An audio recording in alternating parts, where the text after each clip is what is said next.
Welcome to the Smart Fluent podcast. I'm James. And I'm Alex.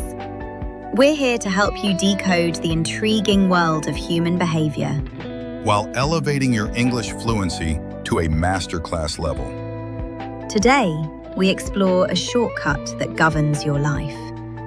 The truth is, your brain is constantly running patterns you're not even aware of. Intrigued? Let's dive in. Welcome back to the Smart Fluent podcast. I'm James. Have you ever walked into a room and felt like every single pair of eyes was staring directly at you? Maybe you had a small stain on your shirt, or maybe you were just having a bad hair day. You felt like you were on a stage under a bright, hot spotlight. And I'm Alex. Hello, everyone. James, that feeling is terrifying. It makes you want to hide in a corner. But today, we are going to share a secret that will liberate you. That spotlight, it isn't real. It is a trick of your mind. Exactly. Today we are discussing the spotlight effect. This is a fascinating psychological phenomenon that explains why we constantly overestimate how much people notice our appearance and our behavior. This is crucial for our English learners. I know so many of you are afraid to speak because you think, if I make a mistake, everyone will laugh at me. Everyone will remember that I used the wrong verb. But science says they won't. Let's dive into the science first. Where does this concept come from? It was famously studied by a team of psychologists at Cornell University in the year 2000. They did an experiment that is now legendary. They asked a student to wear a very embarrassing T-shirt. An embarrassing T-shirt? What was on it? It was a T-shirt with the face of Barry Manilow.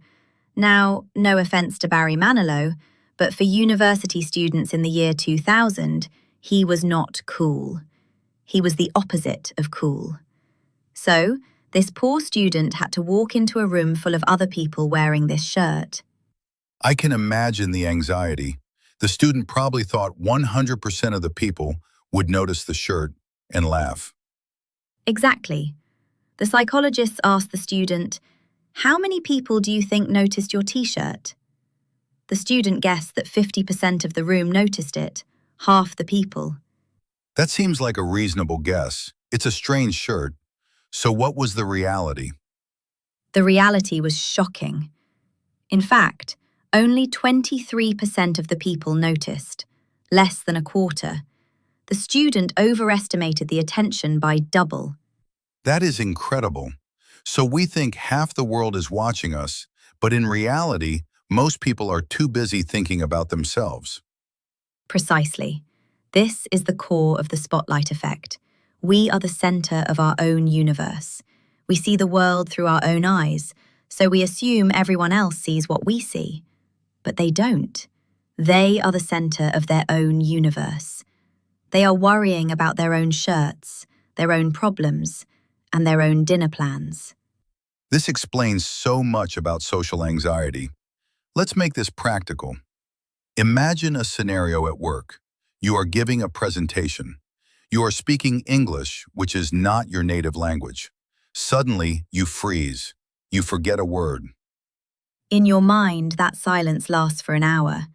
You think, "Oh no, I am a disaster. My boss thinks I'm stupid. My colleagues are judging my accent." The spotlight feels incredibly hot.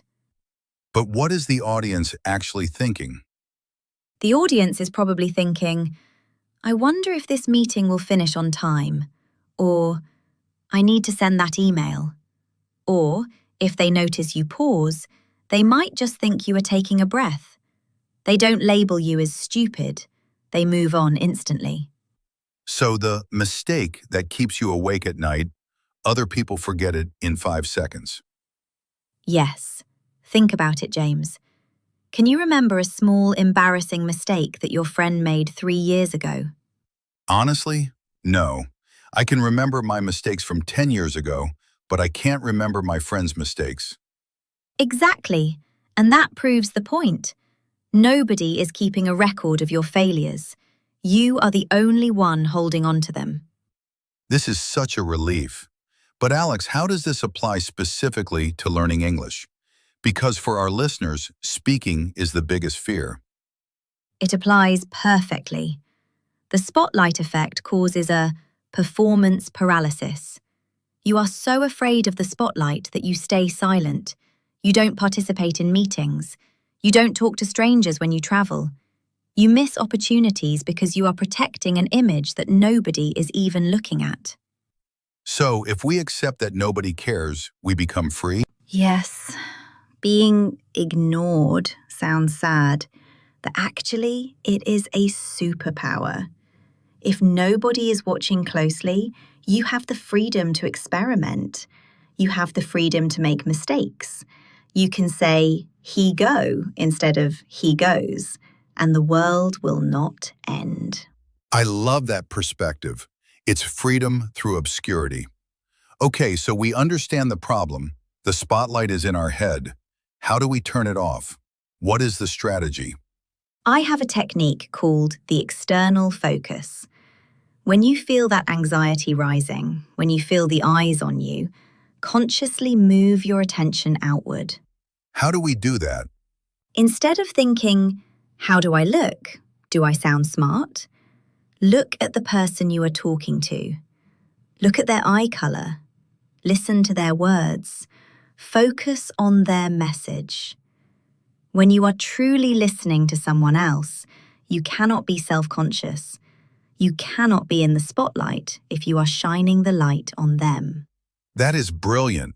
Shift the focus from me to them. It makes you a better listener, and it kills the anxiety. Correct. And there is a second small trick. It's called the best friend test. If your best friend made the same mistake you just made, would you judge them harshly? Would you think they are an idiot? Of course not. I would probably not even notice, or I would tell them, it's fine. Then why do you treat yourself worse than you treat your friend? Be your own friend. Powerful stuff. So to summarize the value for today, we walked through the spotlight effect. We learned that people notice 50% less than we think. And we learned to shift our focus outward to destroy the fear. And remember, even if they do notice a mistake, they don't care as much as you do. They are too busy worrying about their own Barry Manilow T-shirt. Before we go, let's review the key vocabulary from this episode. We want you to use these words in your daily life. Number 1, anxiety. A feeling of worry, nervousness, or unease. Number 2, to overestimate. To think that something is bigger or more important than it actually is. Number 3, self-conscious. Feeling undue awareness of oneself, one's appearance, or one's actions. Basically, feeling shy or embarrassed because you think people are looking. Number 4, to liberate, to set free. We have put all of this into your masterclass study notes. We have included the T-shirt story, the vocabulary list, and a special exercise to help you test the spotlight effect in real life. You can download the PDF right now from the link in the description. It is the best way to make sure you remember this lesson. Do not let the spotlight effect stop your fluency. Thank you for listening. You are getting smarter and stronger with every episode. We will see you in the next episode, where we will tackle another big mental block. Stay smart, stay fluent. Goodbye. And that concludes today's deep dive. You've just sharpened your mind and elevated your English in one go. If you found these insights valuable, do hit the subscribe button and join our community of smart learners. I'm James, and I shall see you in the next episode. Stay smart.